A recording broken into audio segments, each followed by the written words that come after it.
In today's video, I'm going to teach you how to add a practitioner in Practice Better. Before you invite anyone, make sure your subscription supports multiple practitioners, either the team plan or a plan with practitioner add-ons. It also helps to be logged in with an account owner or admin level profile so you can access team settings without running into permission issues. Confirming these basics up front saves time later. Start by opening Practice Better and heading to Settings, then select My Team. This is your hub for managing everyone who can access your workspace. Here, look for an existing practitioner role. Many accounts already include one with default permissions. If you don't see it, use the Add Role option to create a practitioner role. When you create a role, think about what this person should be able to do. Common permissions include scheduling sessions, viewing and managing client files, and accessing billing tools.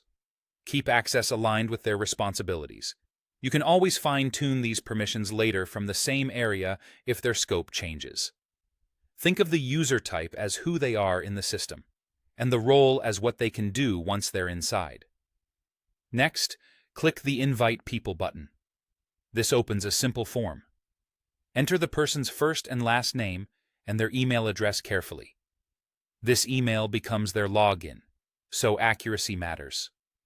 Choose Practitioner as the user type so the system recognizes them as a provider, not an admin or support user. Then assign the correct role you confirmed or created earlier. This ties the permission set to their account. When everything looks right, click Send Invite.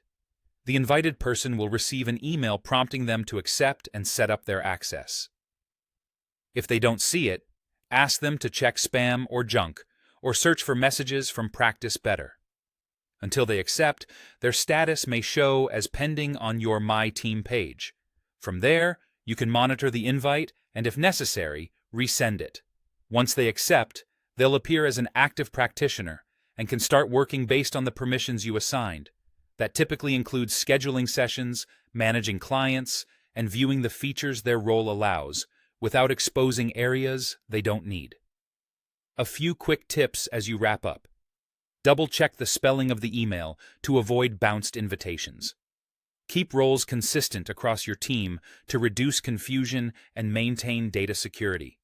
If you ever need to adjust what they can see or do, return to Settings, My Team, open their profile, and update the role or permissions.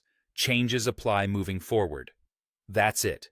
You've successfully added a practitioner in Practice Better.